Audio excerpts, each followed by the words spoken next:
Hello, welcome to Unheard to Unstoppable. I want you to know that you are in a safe and non judgmental space today, a space where real conversations meet real transformation. Before we begin, let's set the intentions right through this quick breath work. When we play the music, please close your eyes and listen to my directions.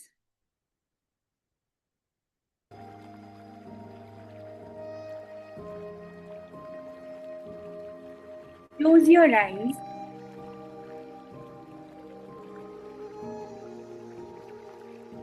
Take a deep breath in. Hold for 2 seconds and release.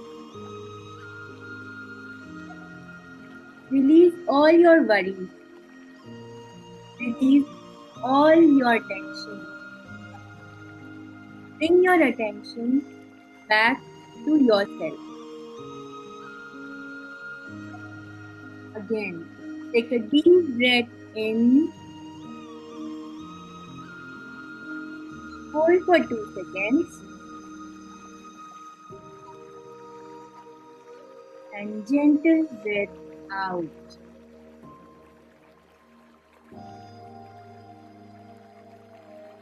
Take a deep breath in. And exhale. Exhale all your worries. Be present in the moment. Feel your sensations. Whenever you are ready, open your eyes.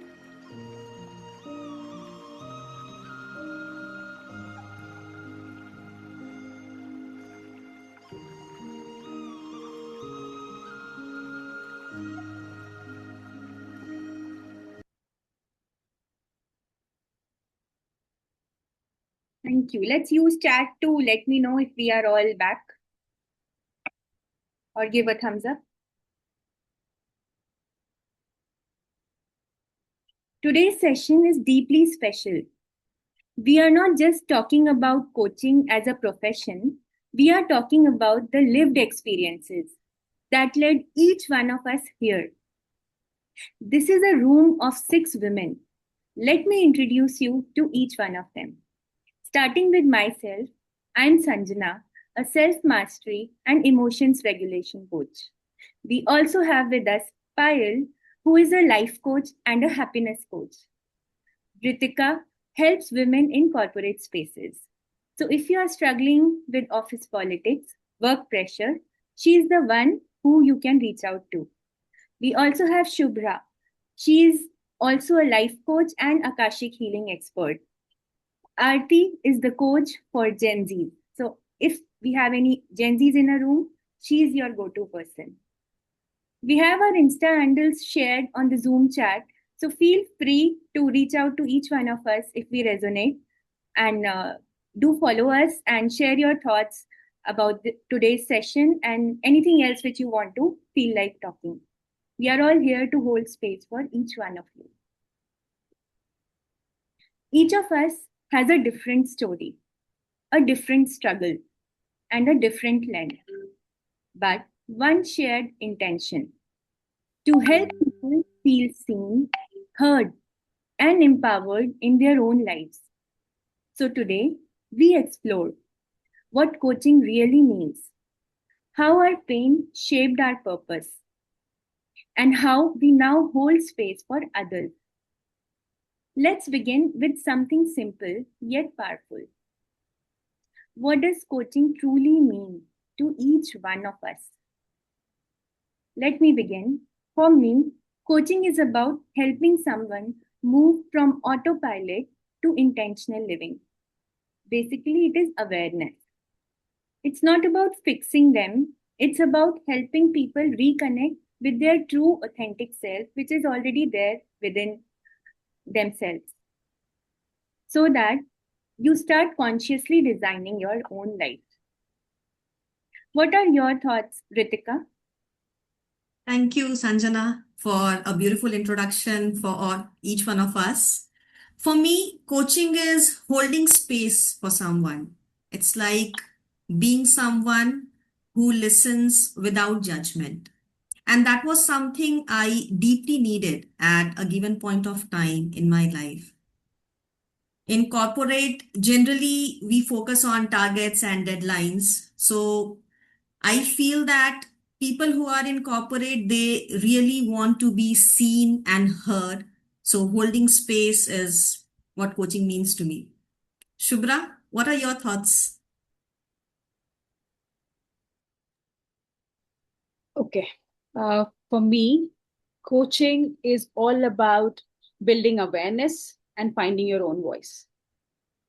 It's about helping people to see their true worth, to understand the patterns that are stopping them, to understand why are they not able to achieve something and why are they not able to do something courageously and consistently, right? There's a very famous quote by Albert Einstein where he says that you cannot judge a fish by its capability to climb a tree. Perhaps I'm a monkey and I'm being judged because I'm being judged on the parameters of a fish. And that's when coaching comes into picture, helping you understand what you actually are. Maybe a lion, maybe a fish, or maybe a monkey. Over to the other coaches for their views on coaching.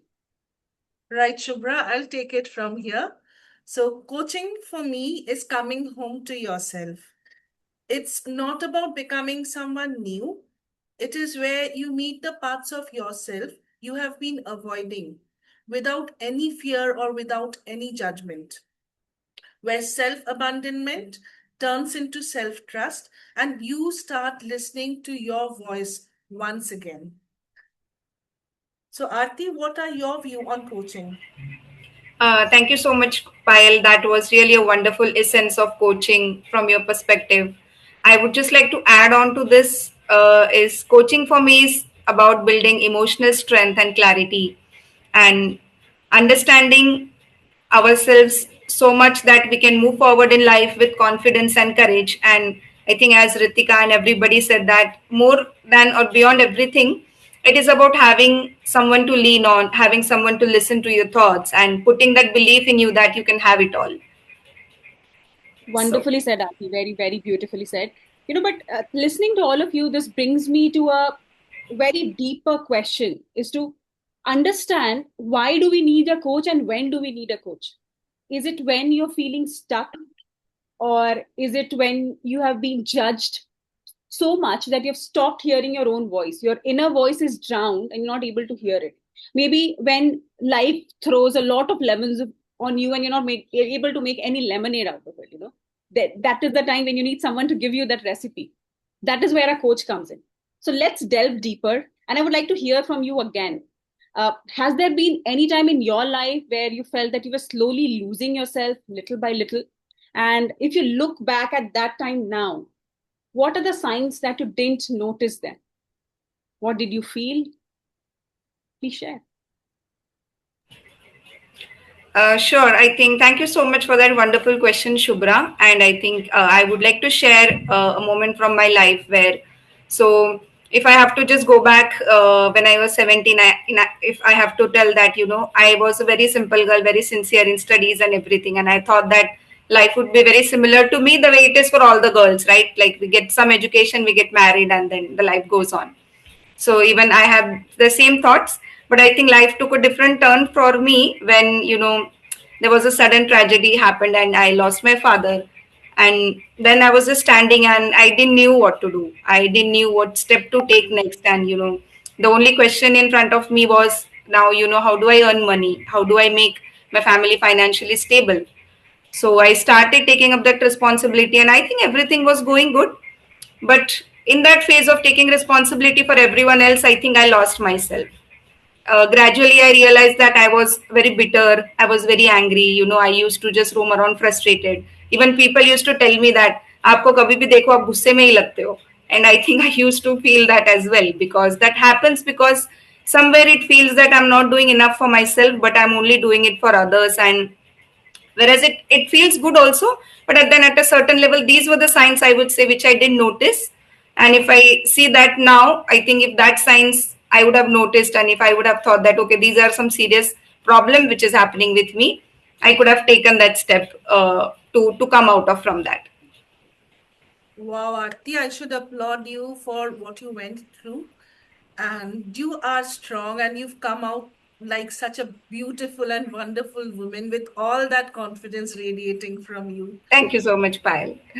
But to share the same experience, just a bit different. I didn't have the Sure. same incident in my life, but the same thing where I felt completely lost happened to me as well, and in a different way. And when I would like to describe it not as losing myself, I like to call it as gradual self abandonment. I had grown up in a very simple, modest household, and I had big dreams like every one of us have when we are young. And I was never discouraged to think beyond limitations. And somewhere I carried that quiet confidence within me. But then life happened, and I took the expected path. I got married, I stepped into a new environment, and without even noticing, slowly, subtly, I started adjusting and trying to fit into roles that were already defined for me. What I understand now, but couldn't name them then, was this. What I was facing was a form of social conditioning, and that borders on emotional eradication.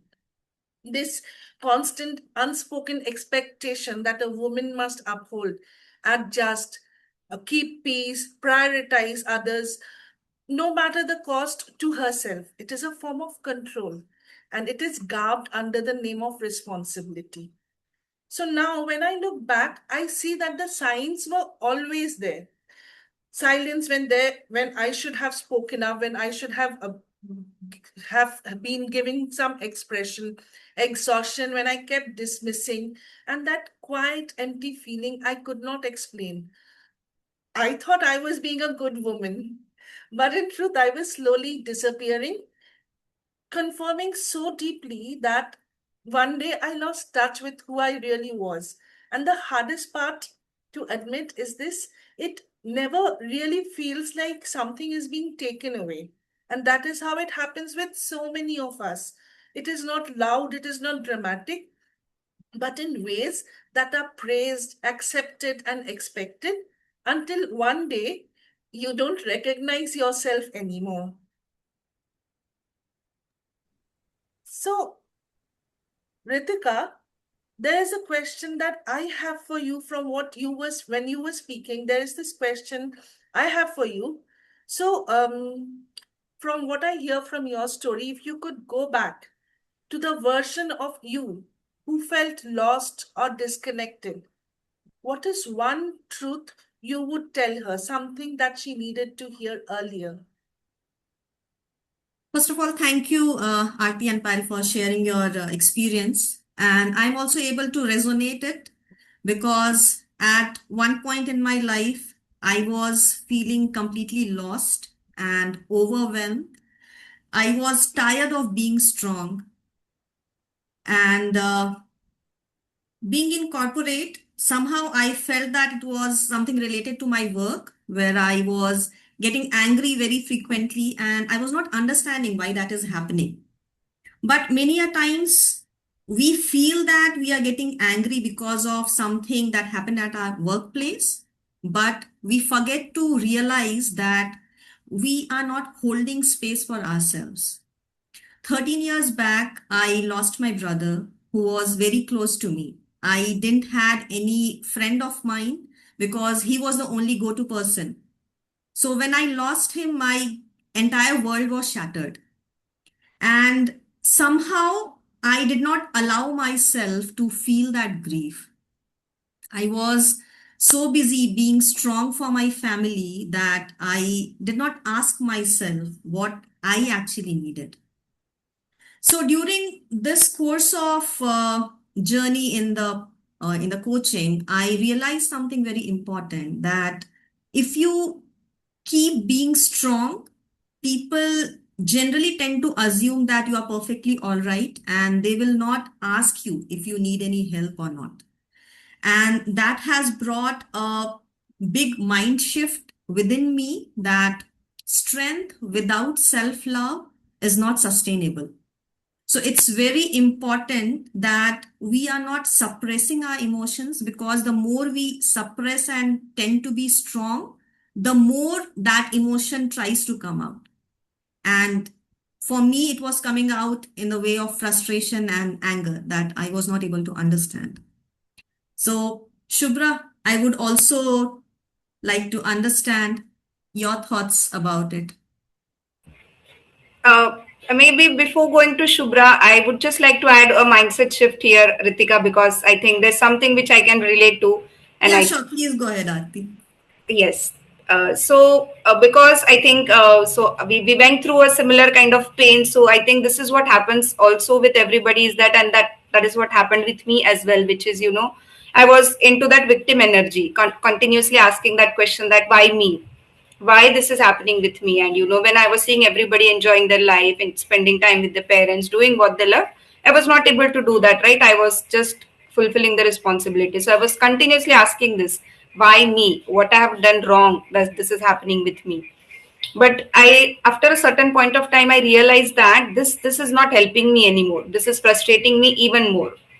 So a change came into my life where I changed asking this question, and I started asking, now what can I do? Now how can I help myself, and how can I help my family and maybe people around me as well?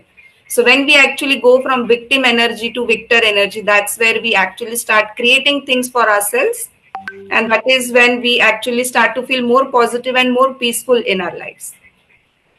Yes, Uh, now I would like to go back to, yeah, Sanjana, go ahead. okay. So rightly put, Aarti, victim energy and victorhood. So these are two different aspects which we need to really understand. So it starts with a good question to ask here is at what Sanjana, point. if I may interrupt, can you speak a bit loudly? I think your voice is coming very soft. Okay, is it better now? A Better? bit. Better. Better. Thank you. So I was sharing that at what point should we decide that we need to heal our own self? And also for me, I healed myself and then I decided to also spread that happiness to the women around me. And it was not a single moment. It was just a gradual awakening, a step-by-step process. On the outside, life was perfect for me. Everything was sorted. But internally, I felt like I was living on an autopilot mode. Like life was happening to me and not for me. I was doing everything right, yet feeling disconnected from my own self.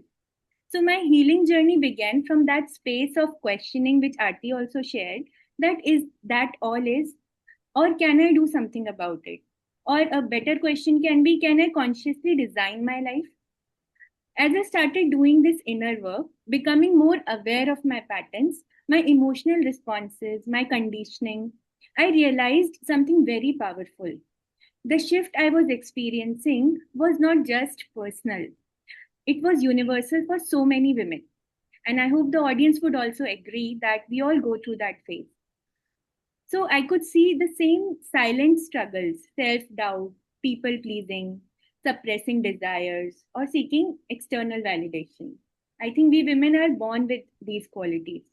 And that's when it clicked for me that this journey is not alone. I can walk the path together with so many other people.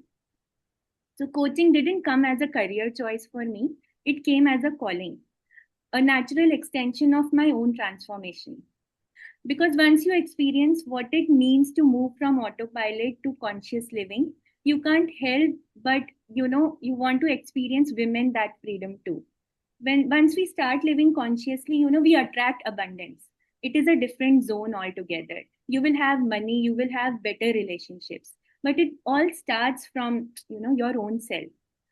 Shubhra, can you share your thoughts, or like, what do you Yes, think? Anjana, even before I start what I have to say, I would like to tell one thing, that the story of it being a gradual process is same for me as it was for yours. It did not happen in a single moment. It was something which built over a period of time. Healing that I started for my own pain. And I realized that I was in pain the day I lost my sister. Uh, it made me question so many things about how we women are brought up, the number of sacrifices we make just for the sake of maintaining peace in the family, just for the sake of ensuring that everybody other than me is happy. And then we keep cursing, why am I not happy? Why do I keep doing so much and yet I get nothing? It made me question the upbringing that we as women are given, the conditioning that sits back in our mind subconsciously, always triggering us, in all aspects. That is where I felt that I needed to do something. And I started taking things in my own hands, started my journey in the healing space. And over a period of time, I realized that I was not standing up for myself. And I could see those similar patterns in other women. They were going through the same struggle. So many women, I was attending one of the Rotary events, with my husband is a member in the Rotary, and we were attending one of the events. I was speaking to the other fellow women there, and I just narrated one of the stories that I had recently faced. And the instant response was, "Yaar, mere saath bhi to aise hi hota hai." And that made me realize that I was no different. My story was not different, my experiences was not different. So if I have been able to come out of something which was difficult for me and put myself in a better position, why not help others reach the same? However, there were certain questions which I was not able to answer from the current things that had happened in my life. Maybe the childhood patterns, I was not able to align them and set them properly.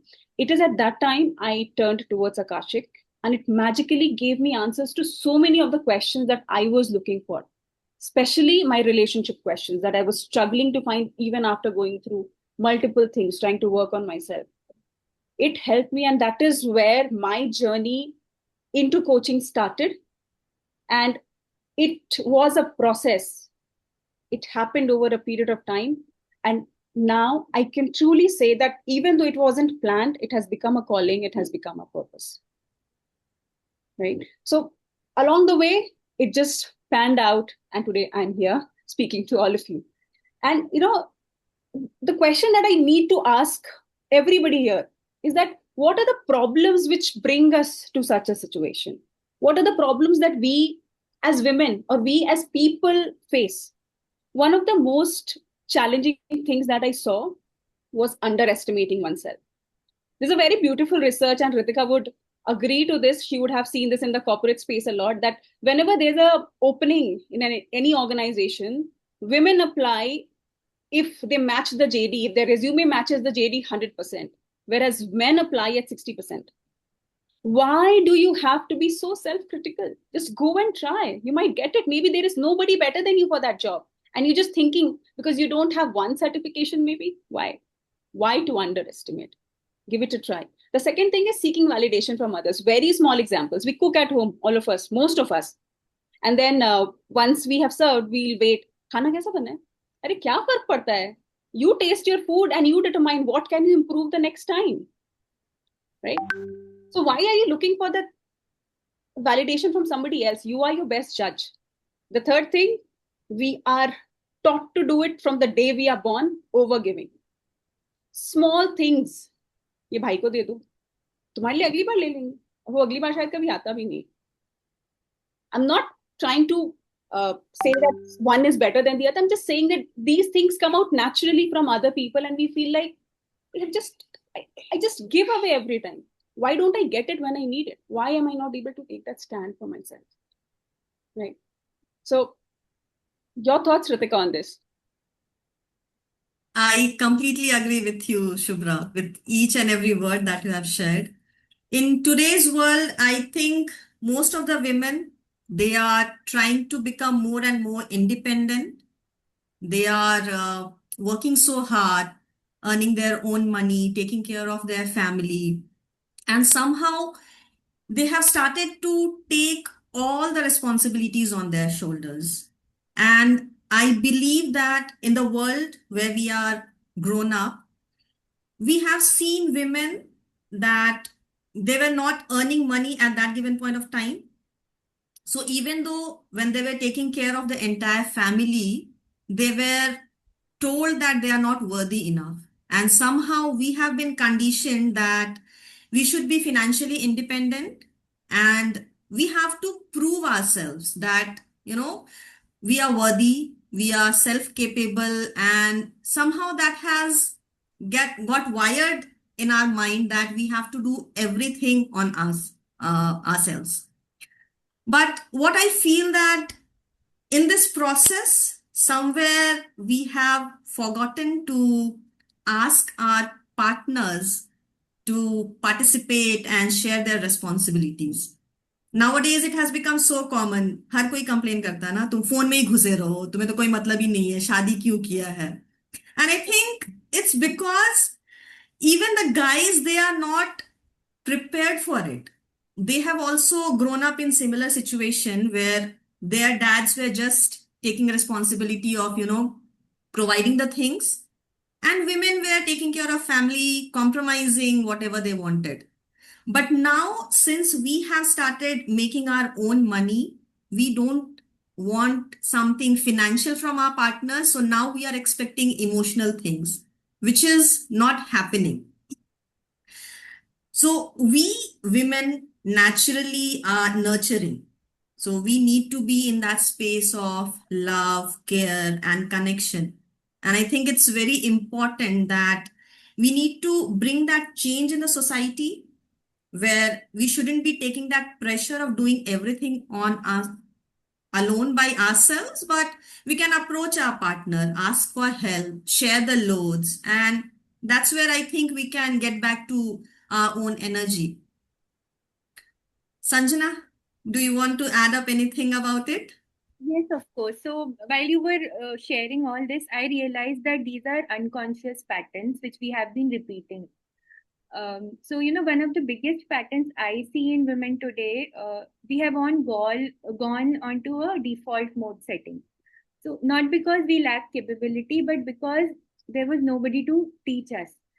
Nobody taught us that we can take a pause and we can start questioning the patterns. So, a few recurring patterns which I noticed is people pleasing over self honoring, constantly choosing others at the cost of our own lives. Second pattern which I observe is, which Shubhra also shared, is seeking external validation. So we need to build more of internal self-trust so that external validation stops. And it really happens when we start working on ourselves. So it will not happen like in a day. It will take some time. Like I said, it is a gradual process, but it will definitely happen. Ultimate goal is to have your self-trust built.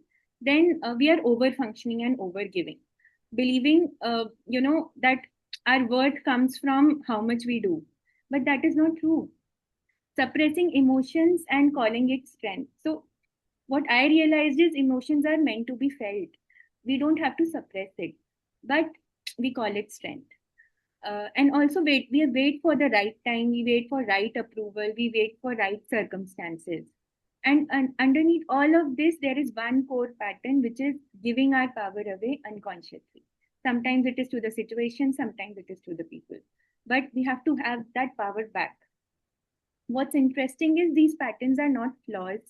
They are adaptations. So let's logically think and like a third person whenever we are stuck in such a situation. Uh, this is where I often bring in the lens of energies, where many women operate excessively in the masculine energy, constantly doing, proving, chasing goals and targets.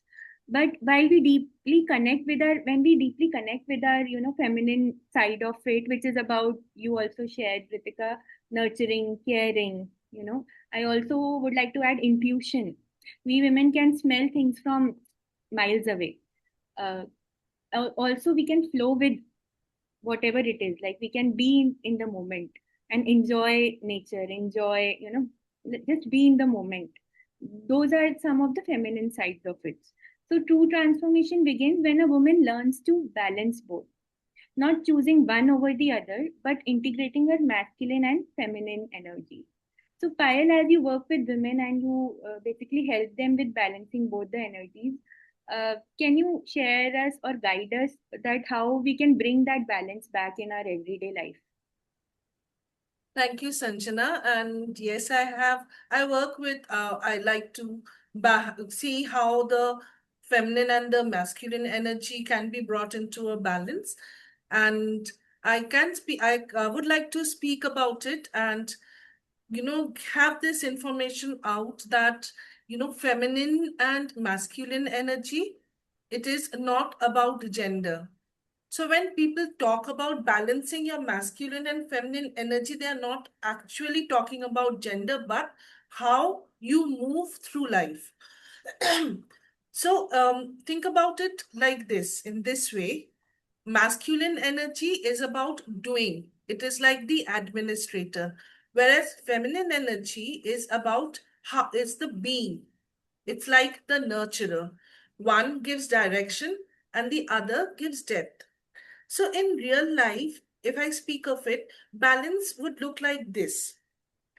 You plan your day, which is your masculine energy, but you also stay present and flexible when things don't go as planned. So that is your feminine energy. You set clear boundaries, masculine energy, but communicate them with empathy and emotional awareness. So that is your feminine energy. Now, when you take action towards your goals, your objectives, that's your masculine energy performing. But when you pause, you rest, and you listen to what your body is telling you or what you truly need, that is your nurturing self, your feminine energy coming into play. So when you lead and you decide, you take decisions, that is the masculine energy. But when you are trusting your intuitions and you're allowing support and joy, that's the nurturing feminine energy. Now, what happens is most people are stuck in one. Either they are always doing. So what happens is they are productive, but at the end of the day, they are exhausted. Or they are always feeling. So there's awareness, but they are stuck without any structure or discipline. Now, the balance is not about having a 50-50 balance. It is very fluid. It's about knowing when to step forward and when to soften, when to take control and when to let go and receive, when to push and when to pause.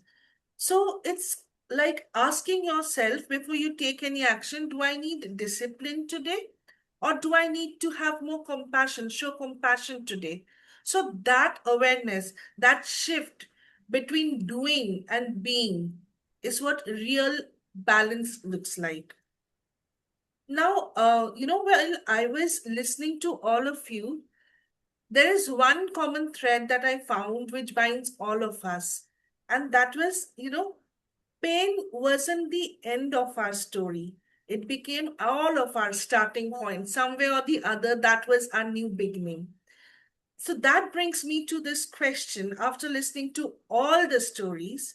If there is one thing you would want someone listening right now to understand, someone who feels stuck, unseen, or disconnected, what would you say to them?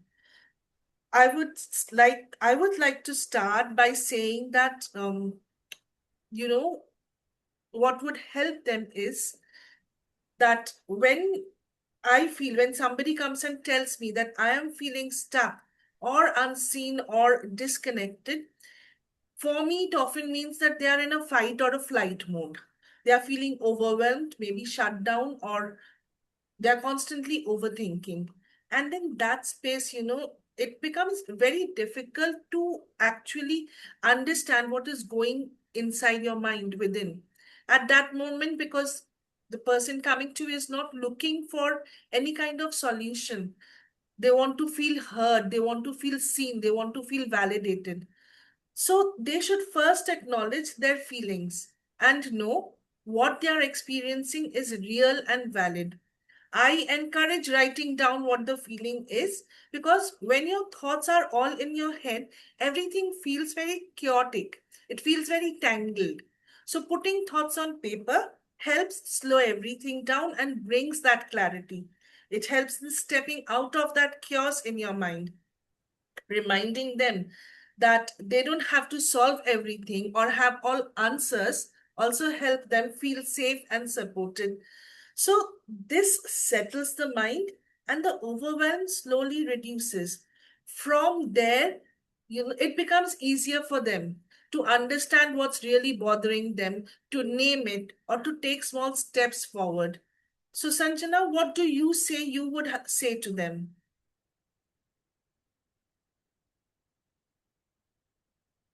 Sanjana, can you hear me? I think there's a lag at her end. Okay. So let's go to Ritika. Ritika, what would you say to them? And then when Sanjana is back, maybe we can ask her. Yes, Yeah, okay. that, I'll take it up, Payal. So, for me, I think if someone is feeling disconnected or stuck in their life, they should first of all analyze what are they feeling. It's very important to understand why are we feeling a certain way. And then I recommend people to express themselves. From my experience, what I have felt is from the time I have started to express myself, what I was exactly feeling, that has not solved the problem, but something shifted inside me where I started to feel lighter. So, whoever approaches me for coaching, I generally recommend them to open up and share and try to express as much as possible. So, Shubhra, what are your thoughts about it? Um, Thank you, Ritika. Sanjana, if you would like to go first, if you're back. that I'm sorry, I had a Wi-Fi problem. No Am I worries. audible No now? worries. Yes, you are. Okay. So for me, if you are feeling stuck, I would say don't rush to find answers. Start by asking better questions. So example can be, rather than asking why me God, you can ask how can I change this situation, or what can I do about it. To ask better questions, because the quality of your life is shaped by the quality of questions you ask from your own self. So that is how I have evolved, and I'm still learning. But these are my thoughts. Shubhra, you can proceed.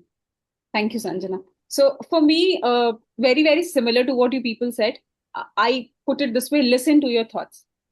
And why do I say listen to your thoughts? Because your thoughts result into your words, and your words result into action, and then action shapes your life, right?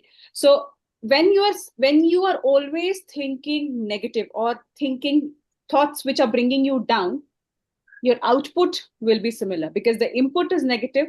As simple, the output is going to be negative.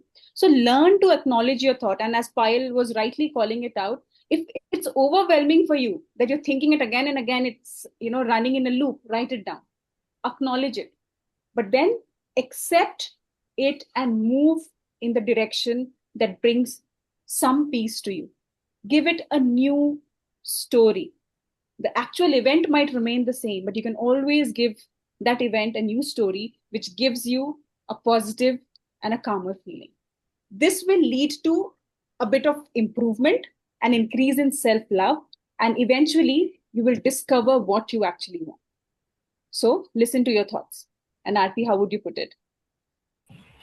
Thank you, Shubhra. That was so wonderful. And I think each one of you, whatever you have shared, I think that is definitely going to help everyone here to move forward in case they are stuck. And I would just like to add on to this is, as you exactly said, we need to really start accepting our life first the way it is without any filters and anything, right? I think the biggest struggle everyone today faces is, they are not able to accept only whatever is happening with them. They feel like, no, this cannot happen with me, right? Maybe if we are seeing everybody else and they have a wonderful life going on and we feel like, नहीं ये मेरे साथ नहीं हो सकता है. We are stuck in that loop itself and we are not able to come out, and that's where we are not able to accept it. But the problem lies where if we are not able to accept, we are not able to find any solution. Finding the first step to find solution is accepting itself, because as Shubhra I think said about patterns, right? What happens if we don't accept, we keep focusing on problems only, then we are not able to focus on the solution, or we are not able to focus on the things which are good and they are still supporting us. So accepting is very important, and here, like, I would like to share this quote with everyone, which is so beautiful, that deeper the acceptance, easier the existence becomes. I think this is such a powerful statement, and it is and you can actually take this as a reminder that as much as you're going to accept things, it is going to be very, very easy for you. And I just want to share one experience. When I was telling this to someone, she asked me that, but how do I accept it? It is actually very hard. And the answer which I gave her was, only when you accept it becomes easy. So it's actually a contradictory statement, but yes, when you accept, only it becomes easy. So yes, that were my thoughts. Okay, so I think this was a so wonderful conversation here, and I'm sure everyone listening here, they might have some bulb-on moments, they might have some self-reflection moments. So you're all welcome to share your thoughts and learnings, anything you find helpful in the chat, so that we know we were able to reach to you. And with this, we are opening the room for Q&A. So if anyone has any questions, they have any doubts, they're confused about anything in their life, and if you want to talk or ask anything to specific coach here, you can feel free to. You can also post your questions in the chat group, and you can also unmute yourself and you can go ahead and ask. Remember, this is a safe space and you don't have to worry about anything. If you're not comfortable, just ping it in the chat and we can answer. Definitely.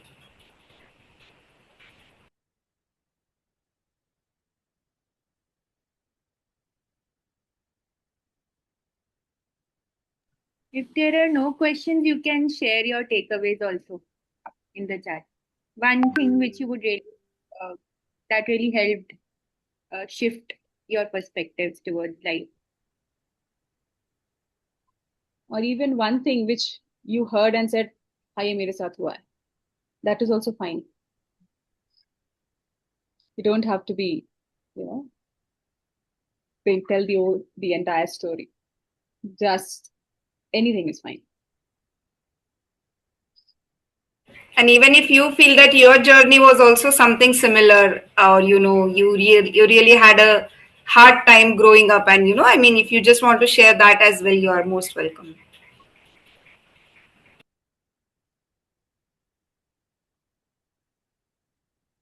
I think our audience is. Hindi में भी बात कर सकते हैं लोग. English is not a compulsion, so Yes. We बिल्कुल. just want to hear your story, your side as well. तो आप कोई भी बोल सकते हो. Kudos, Payal. You spoke in Hindi. Yes, very difficult I for did. me, but I spoke in Hindi. That's what we are there for, isn't it? Bringing about that small change each time. And that also reminded me, Shubhra, that women can only support women. And if we start doing it quite often, then this world is going to become a very beautiful space. Indeed. Very true, Sanjana. That's so beautiful, Sanjana. I think if there are no questions, we can then move ahead. I think somebody asked something. Okay.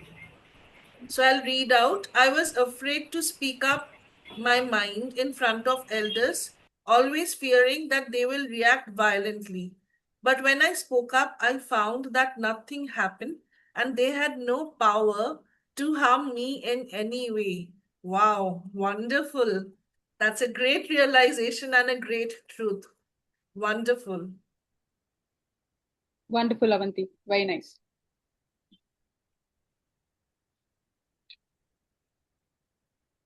And thanks for sharing. That takes Yes, courage at thanks times. for sharing. thanks for showing that courage. Anybody else who wants to be as courageous as Avanti?